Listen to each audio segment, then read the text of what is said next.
ఫస్ట్‌గా మనం కుక్కర్‌లో ఆయిల్, ఇంకా జింజర్ గార్లిక్, ఆనియన్స్ ఏసుకోవాలా. ఇప్పుడు మనం హాఫ్ కిలో చికెన్ అలా తీసుకున్నామనమాట చూడండి. ఇంకా ఇందులో మనం బాగా ఇప్పుడు ఈ మిశ్రమాన్ని మిక్స్ చేసుకోవాలి. చూడండి. ఇప్పుడు టర్మరిక్ పసుపు వేసుకోవాలి. 2 టీ స్పూన్స్ అనమాట. 2 స్పూన్లు బాగా మిక్స్ చేసేయాలి. ఇంకా చేసేసిన తర్వాత మనం నానబెట్టుకున్న చికెన్‌ని అందులోకేసేయాలనమాట.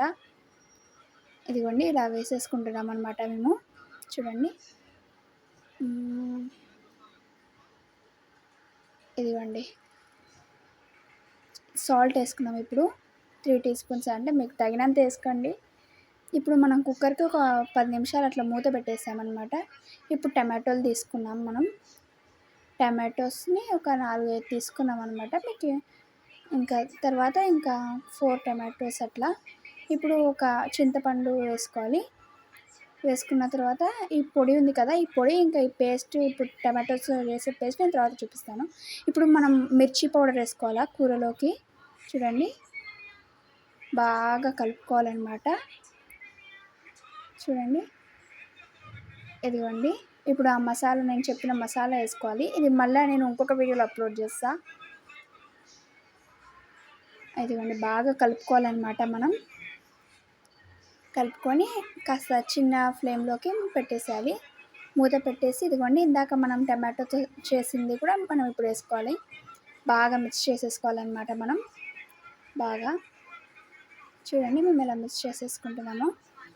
ఇంకా బాగా కాసేపు ఉడికిపెట్టిన తర్వాత మళ్ళీ ఎట్లా అయిపోయింది చూడండి. ఇప్పుడు మనమేమో కర్డ్ వేసుకోవాలి. ఇంకా కొత్తిమీర, కరివేపాకు. ఇంకా తర్వాత మళ్ళీ కలిపేసుకోవాలనమాట మనం కూరని. ఇదిగోండి. ఇప్పుడు కొంచెం మూత మళ్ళీ పెట్టేసేసుకున్నాం. ఇదిగోండి ఇప్పుడు ఉడికిపోయింది. ఇంకొక 2 మినిట్స్ అలా మూత పెట్టేసుకోవాలి. ఇదిగోండి ఇప్పుడు రెడీ అయిపోయిందనమాట మన రాయలసీమ చికెన్ కర్రీ.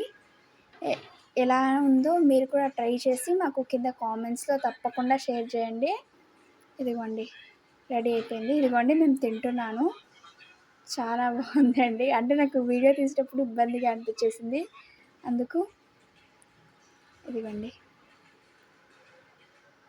అంటే కాస్త తిన్నాను. సూపర్ అండి. బాయ్.